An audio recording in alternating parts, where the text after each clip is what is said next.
ഗാർഹിക പീഡനത്തെ തുടർന്ന് ഗർഭിണി ഭർതൃ വീട്ടിൽ ആത്മഹത്യ ചെയ്ത സംഭവത്തിൽ ഭർത്താവിനെയും ഭർതൃമാതാവിനെയും അറസ്റ്റ് ചെയ്തു. കൊടുങ്ങല്ലൂർ സ്വദേശിയായ 23 വയസ്സുകാരിയായ ഫസീലയാണ് ഗാർഹിക പീഡനത്തെ തുടർന്ന് ജീവനൊടുക്കിയത്. ഏകദേശം 1.25 വർഷം മുമ്പായിരുന്നു നൗഫലിന്റെയും ഫസീലയുടെയും വിവാഹം കഴിഞ്ഞത്. ഇപ്പോൾ 10 മാസം പ്രായമുള്ള ഒരു കുഞ്ഞു മകനുമുണ്ട്. ഫസീല രണ്ടാമതും ഗർഭിണിയായെന്നറിഞ്ഞതോടെയാണ് മർദ്ദനം തുടങ്ങിയത്. മകൾ രണ്ടാമത് ഗർഭിണിയായ വിവരം ഫസീലയുടെ വാട്സ്ആപ്പ് മെസ്സേജുകളിലൂടെയാണ് മാതാപിതാക്കൾ പോലും അറിയുന്നത്. ഭർതൃ വീട്ടുകാർക്കെതിരെ ഗുരുതരമായ ആരോപണങ്ങളാണ് കുടുംബം ഇപ്പോൾ ഉയർത്തുന്നത്. മാതാപിതാക്കൾ ഫസീലയ്ക്ക് 16 പവന്റെ പൊന്നു നൽകി. എന്നാൽ വിവാഹം കഴിഞ്ഞതു മുതൽ സ്ത്രീധന തുകയുടെയും സ്വർണത്തിന്റെയും പേരിൽ ഫസീലയെ പീഡിപ്പിക്കുകയായിരുന്നു.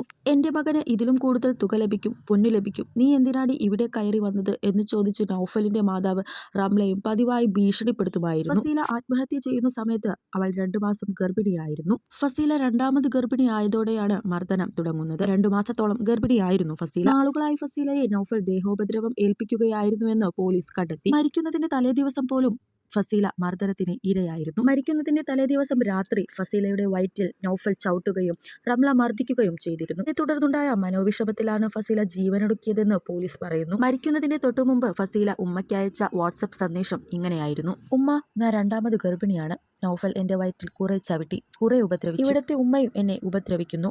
ഞാൻ മരിക്കുകയാണ്, അല്ലെങ്കിൽ ഇവർ എന്നെ കൊല്ലും. ഹൃദയം നുറങ്ങുന്ന വേദനയോട് കൂടിയായിരിക്കണം ഫസീല ആ സന്ദേശം ഉമ്മയ്ക്ക് അയച്ചത്. ശേഷം ഉപദ്രവവും മനോവിഷമവും താങ്ങാനാവാതെ അവൾ ജീവനെടുക്കുകയായിരുന്നു. മകൾ മരിച്ചതായി ഫസീലയുടെ മാതാപിതാക്കളോട് നൗഫലിന്റെ വീട്ടുകാർ ആദ്യം അറിയിച്ചില്ല. ഫസീല തലകറങ്ങി വീണു എന്നാണ് അവർ അറിയിച്ചത്. ഫസീലയുടെ മാതാപിതാക്കൾ എത്തിയപ്പോൾ കണ്ടത് പൊന്നുമോളുടെ ചലനമറ്റ മൃതദേഹമാണ്.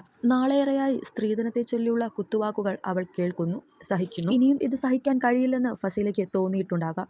വിഷാദ രോഗത്തിലേക്ക് അടിമപ്പെട്ടു പോയിട്ടുണ്ടാകാം. അതുകൊണ്ടാകാം 10 മാസം പ്രായമുള്ള അവളുടെ കുഞ്ഞിനെ പോലും ഓർക്കാതെ ഫസീല പോയത്.